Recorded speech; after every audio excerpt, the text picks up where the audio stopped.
What you got, Ref?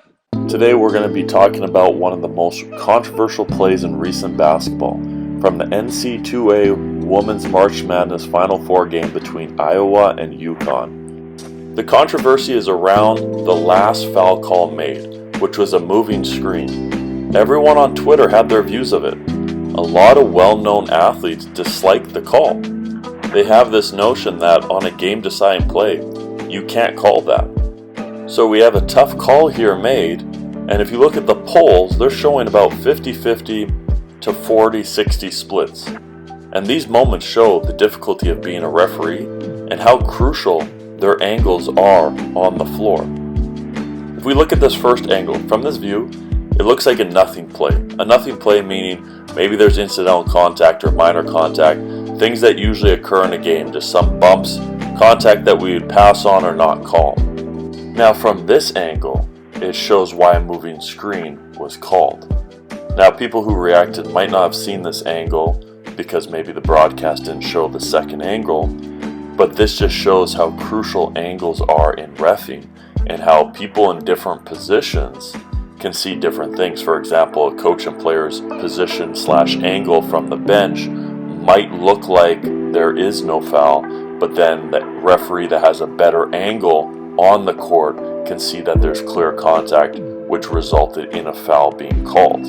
Now that we see this is a tough call, is it the correct call? If we look at Article 2 in the NCAA Women's Rulebook, it talks about the screener's feet are not wider than shoulder width apart, and they shall not lean into the path of the opponent.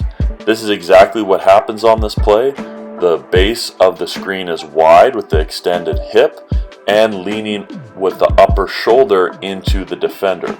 It also talks about later that in Article 3 that the player should not take a position so close to a moving opponent that this opponent cannot avoid contact by stopping or changing direction, and the defender could not avoid that contact and got hit by the screen. Article 4 says no player while moving shall set a screen that causes contact and delays an opponent from reaching a desired position, which is exactly what happened to the defender here. In addition to the rule from the rule book, there's a point of emphasis every year that referees are to focus on in games, and screening was a point of emphasis for this year. The official made a tough call, but it was the right call. It shows how, as an official, you can always get the blame, even if you made the right call by rule.